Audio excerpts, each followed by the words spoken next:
तो बादली का बादशाह कौन होगा, हम बादली के भीतर घूम रहे हैं और मेरे साथ इस वक्त जो है बादली से कांग्रेस के प्रत्याशी देवेंद्र यादव साहब है, 2 बार के विधायक हैं और मौजूदा वक्त में ये दिल्ली कांग्रेस के अध्यक्ष हैं। पहला सवाल, ये लगातार नारा दे रहे हैं कि कांग्रेस जरूरी है, तो कांग्रेस जरूरी क्यों है, यही सवाल से हम शुरुआत करेंगे कि कांग्रेस जरूरी क्यों है बादली में, दिल्ली में।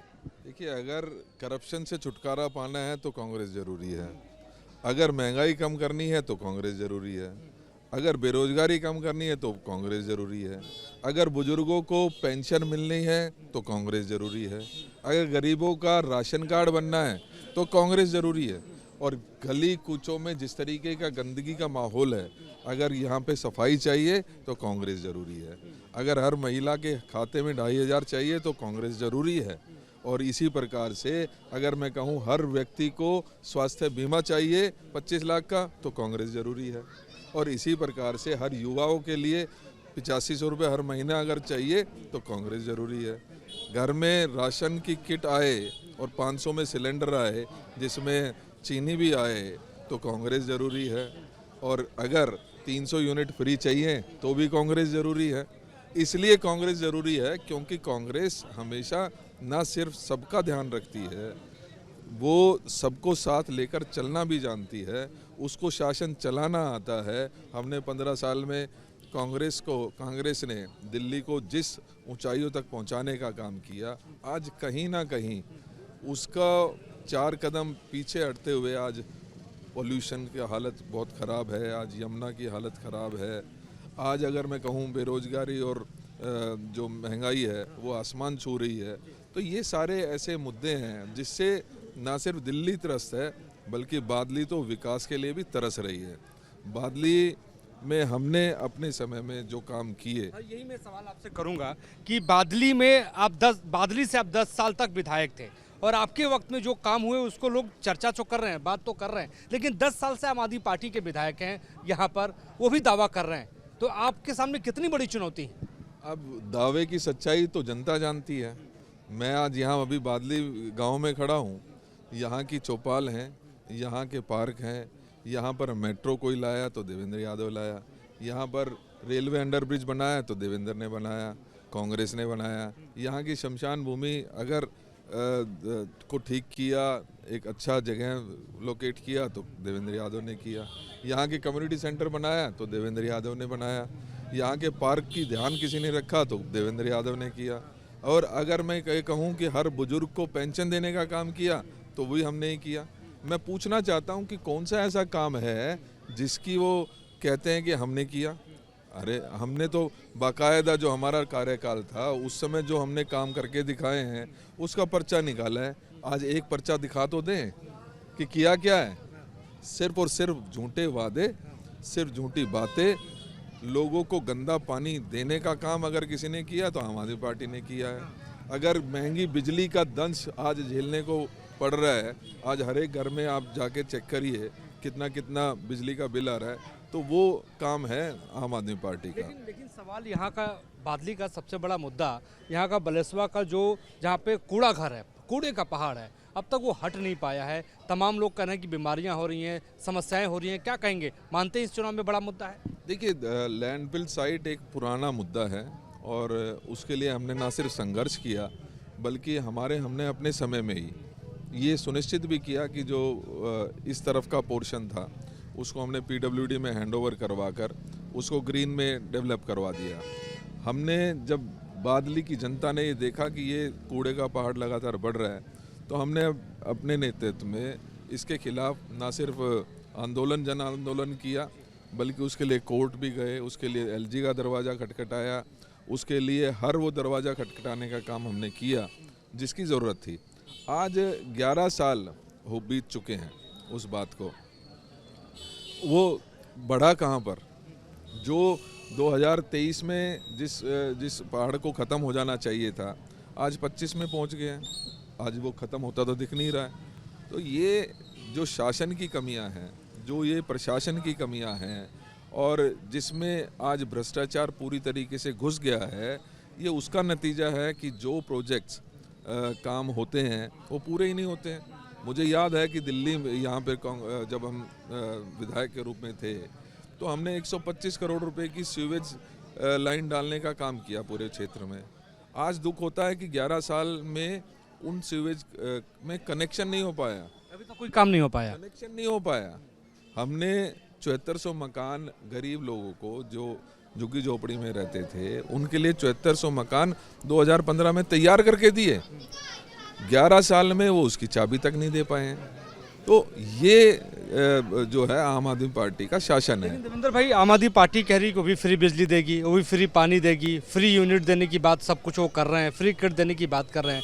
तो कांग्रेस के वादे पे और आम आदमी पार्टी के वादे पर कितना डिफरेंस है? आप पे कैसे भरोसा करें? देखिए, फर्क इतना ही है कि आम आदमी पार्टी वादे करती है, बात करती है, और कांग्रेस जो है वो काम करती है। कांग्रेस जो कहती है उसके पीछे राहुल गांधी जी का भरोसा है, कांग्रेस जो कहती है उसके पीछे खड़गे साहब का भरोसा है और कांग्रेस का भरोसा है। और ये बात मैं इसलिए कह रहा हूँ क्योंकि 2100 के फार्म यहाँ पर अभी कुछ दिन पहले आपने और ने देखा कि लाइन में लग के गरीब महिलाओं को बहका कर उनके 2100 के फार्म भरवाने का काम तो किया। लेकिन जब पंजाब में यही वादा 3 साल पहले किया था, वहाँ की महिलाएं जिस तरीके से यहाँ पर फॉर्म भरे गए थे वहाँ पर भी फॉर्म भरे गए थे, वहाँ भी कार्ड दिया गया था।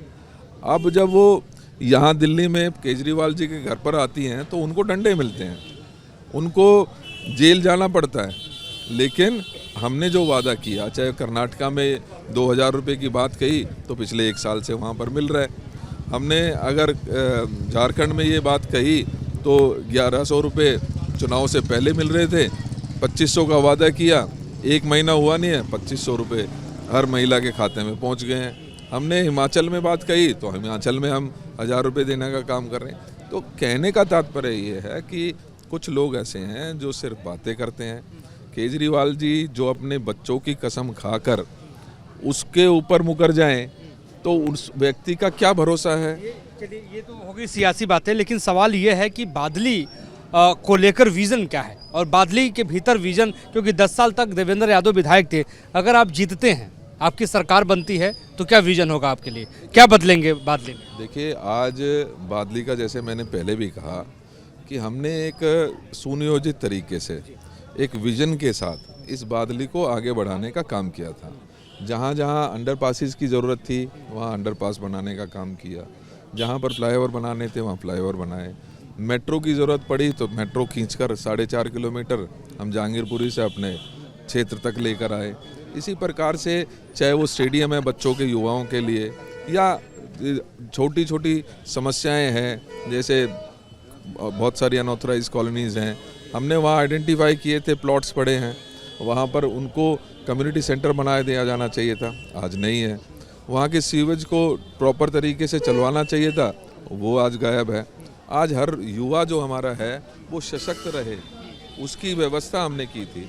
हमने ये तय किया था कि अगर हमारे यहाँ पर कोई भी व्यक्ति ऐसा नहीं रहे जिसके ऊपर पक्की छत नहीं हो। मैंने अभी बताया आपको 7400 फ्लैट हमने बना के तैयार किए।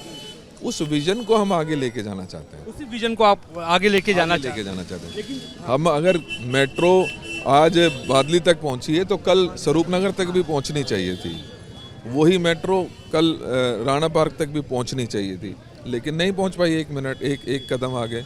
ये जो अंडरपासेस जो हमने बादली में, समयपुर में बनाए, एक छूट गया सिरसपुर का, तो वहाँ पे काम नहीं हो पाया। वो अंडरपास से बनने से पूरी जो हमारा कॉन्स्टिट्यूंसी है, ख़ासतौर पे सिरसपुर क्षेत्र है, वो रोहिणी से कनेक्ट हो सकता था, लेकिन विजन नहीं है, काम करने का तरीका नहीं है। तो ये सारी चीज़ें ऐसी हैं।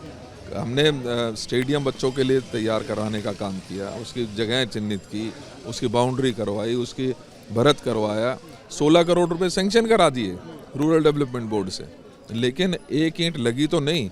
जो बाउंड्री और जो हमने वहाँ पर ग्रिल्स लगाई थी वो आज ज़रूर गायब हो गई हैं वहाँ से। बताइए कि मुकाबला आपका किससे, आम आदमी पार्टी से है कि बीजेपी से? देखिए, आम आदमी पार्टी तो गई, आम आदमी पार्टी में लोगों का विश्वास खत्म हो चुका है। अब एकमात्र ऐसी पार्टी एक और है जो हमें जो है धर्म के नाम पर बांटना चाहती है, जाति के नाम पर बांटना चाहती है, इस संविधान को कमज़ोर करने की कोशिश करती है। उस व्यक्ति, उनके कुछ ज़रूर हिंदुत्ववादी, मैं स्वयं हिंदू हूँ, मैं सभी देवी देवताओं को मानने वाला व्यक्ति हूँ, लेकिन मेरे मन में कभी ये भाव नहीं आया कि मैं जो और समाज है या और जाति के हैं या और धर्मों के लोग हैं उनको मैं अलग रखूं। ये देश जो है ना वो एक गुलदस्ता है और उसमें हिंदू हो, मुस्लिम हो, सिख हो, ईसाई हो, सब साथ हम मिलजुल कर रहेंगे तभी ये भारत रहेगा, नहीं तो ये भारत खंडित हो जाएगा। और कहीं ना कहीं ये बात मुझे महसूस होती है कि ऐसी पार्टी के चंद शुभचिंतक ज़रूर हो सकते हैं, लेकिन आपने देखा है इसी पार्टी को हर बार जब जब विधानसभा का चुनाव आया है 6 बार भारतीय जनता पार्टी को इस दिल्ली की जनता ने हराया है। कहने का तात्पर्य है ये नेचुरल चॉइस जो है भारतीय जनता पार्टी नहीं है। हाँ, उनके कुछ संगठन की एक मजबूती मान सकते हैं, एक हिंदुत्ववादी जो सोच है उसके कुछ समर्थक हो सकते हैं, लेकिन कहीं ना कहीं ये जो दिल्ली है जहाँ पर देश के विभिन्न कोनों से लोग आकर रहते हैं, अपनी जीविका चलाते हैं, अपने आप को इस उम्मीद के साथ यहाँ आते हैं कि हमें यहाँ रोज़गार मिलेगा, हमें एक बेहतर ज़िंदगी मिलेगी, पिछले 10 सालों में वो उम्मीदें ख़त्म हुई हैं। लेकिन अब सवाल एक और पैदा होता है कि क्या हम होने वाले विधायक से बात कर रहे हैं या होने वाले मुख्यमंत्री से बात कर रहे हैं? देखिए, मैं ये नहीं कहना चाहता, लेकिन ये बात तय है कि आज कांग्रेस की मजबूती पूरी दिल्ली में हुई है और इस मजबूती में देवेंद्र यादव का भी एक हिस्सा है। मेरे को भी पार्टी ने इतना कुछ दिया है, वो मेरी जनता ने जो प्यार और आशीर्वाद दिया था उसी के बलबूते पर आज पार्टी ने मेरी पहचान की है और पार्टी ने मुझे दिल्ली प्रदेश कांग्रेस का अध्यक्ष के रूप में जहां जिम्मेदारी दी, वहीं आज भी मैं एक प्रदेश का इंचार्ज के रूप में भी काम कर रहा हूं। आपके प्रभारी भी हैं। तो ये मेरे लिए बहुत बड़ी बात है। मुझे एक बात का ये ज़रूर भरोसा है कि देवेंद्र यादव को मौका मिलता है तो जो कहीं दिल्ली में नहीं हो पाएगा वो चीज़ दिल्ली में, वो चीज़ बादली में लाने का दम तो देवेंद्र यादव में ज़रूर रहेगा। एक बेहतर बादली बनाने का दम तो ज़रूर रहेगा। एक इस दिल्ली में आज देवेंद्र यादव को कोई नज़रअंदाज नहीं कर पाएगा, ये बात तो तय है। बहुत बहुत शुक्रिया देवेंद्र यादव साहब। देवेंद्र यादव लगातार पसीना बहाते हुए नजर आ रहे हैं दिल्ली में और चुनौतियों के साथ जो है ये पार पाना चाहते हैं। बादली का बादशाह कौन होगा अब तो ये जनता जनार्दन तय करेगी, लेकिन चुनाव प्रचार के दौरान हमने देवेंद्र यादव से बातचीत की। इनका ये कहना है कि बादली में विकास होगा, बादली में बुनियादी मुद्दे हैं जो 10 सालों के भीतर नहीं हो पाए हैं। जब वो विधायक बनेंगे तो बादली की तस्वीर बदलेंगे। आज के लिए बस इतना ही। मेरे सहयोगी विकास कुमार राय के साथ मुझे ये इजाज़त। नमस्कार।